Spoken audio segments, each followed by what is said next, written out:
Before we begin, here is something most people never hear on the news. A former top executive inside one of the world's biggest financial institutions says global leaders are quietly reshaping how the world works, using fear, climate policy, and finance to take control of energy, money, and everyday life. In this episode of Heretics, host Andrew Gold speaks with whistleblower Desiree Fixler, who went from believing in ESG and sustainability to exposing what she calls one of the biggest power shifts in modern history. In the next few minutes, you will hear 10 takeaways that reveal how the Great Reset really works and why it affects your freedom, your money, and your future. Takeaway 1. The Great Reset concentrates power and control. Desiree Fixler explains that the Great Reset is not just a plan to improve society or protect the environment. She says it is a system designed to move power away from individuals, small businesses, and voters, and place it into the hands of governments, global institutions, and unelected experts. This happens by changing how capitalism works. Instead of companies focusing mainly on customers and profit, they are pushed to follow political goals like climate targets, social programs, and global regulations. When businesses must obey these central goals, governments gain quiet control over energy, food, finance, housing, and even speech. Fixler describes this as modern central planning that feels friendly but slowly removes economic freedom.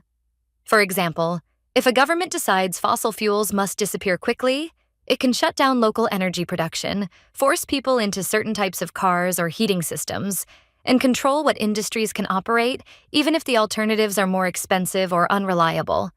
Now let's move to the next takeaway. Takeaway 2. The WEF coordinates elites behind closed doors.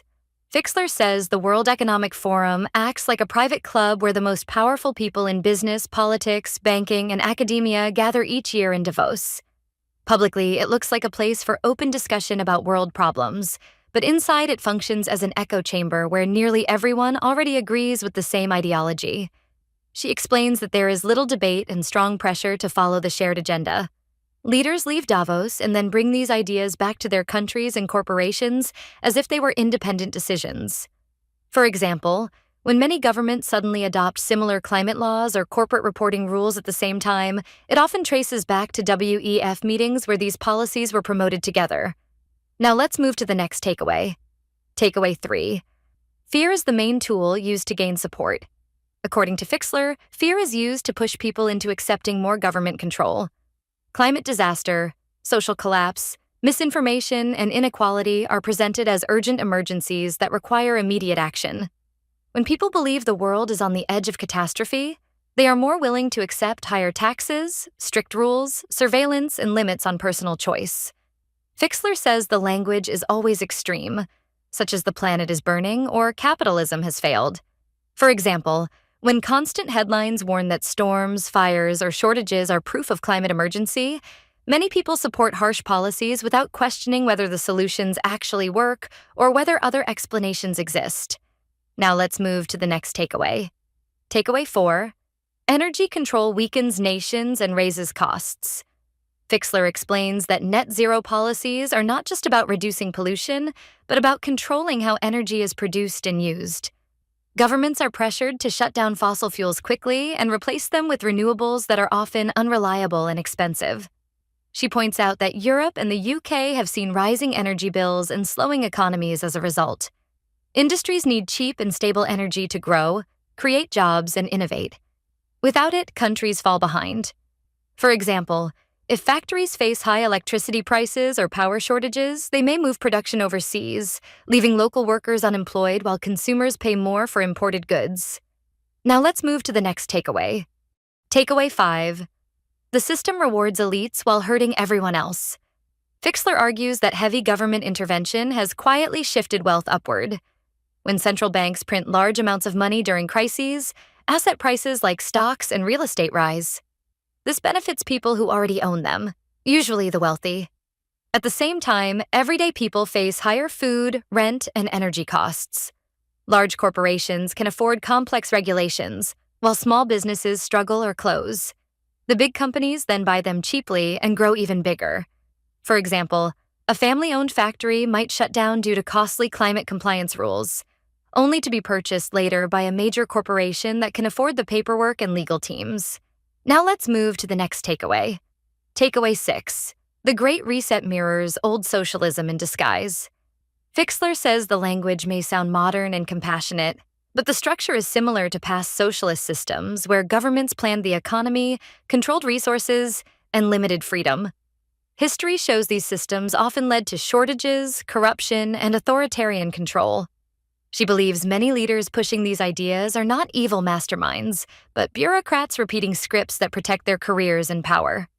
For example, when unelected experts decide energy policy, speech rules, and financial regulations without public votes, democracy slowly weakens even though the changes are presented as necessary for safety or fairness. Now let's move to the next takeaway. Takeaway 7. ESG began with hope but turned into deception. Fixler shares that she genuinely believed ESG investing could do good by combining profit with positive environmental and social impact. That belief led her to become Chief Sustainability Officer at a trillion-dollar asset manager. Inside, she discovered that ESG was mostly about public image. Executives encouraged exaggerated claims about helping the planet while internal practices did not match the marketing. She was told to make bold statements because few people understood ESG, and almost no one checked the facts. For example, companies would announce major sustainability achievements while still investing in the same industries as before, only now charging higher fees.